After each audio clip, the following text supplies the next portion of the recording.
pet. Manu পোষ্য. Manu has a pet dog. Manu আছে একটি পোষা কুকুর.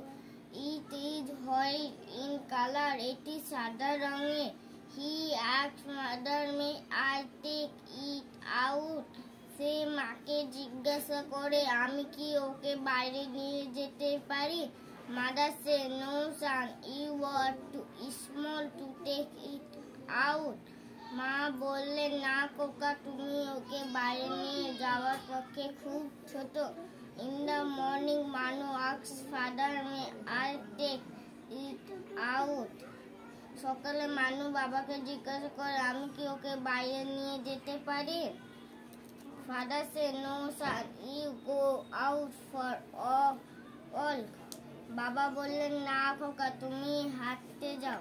এটা কি বলো তুমি আবার বলো। ওয়াক। ওকে, বলো জোরে করে বলো। In the evening, Manus. In the evening. In the evening, Manus. Grandfather said, Manu, let's go out with your pets. সন্ধ্যাবেলায় মানু দাদু বললেন মানু চল আমরা তোমার পোষাককে নিয়ে বাইরে যাই। Manu is very happy. Manu grandfather and pet play in the park. Manu খুব খুশি। Manu দাদু আর পোষ্য খেলে পার্কে। ওকে, কমপ্লিট করেছো? পজ।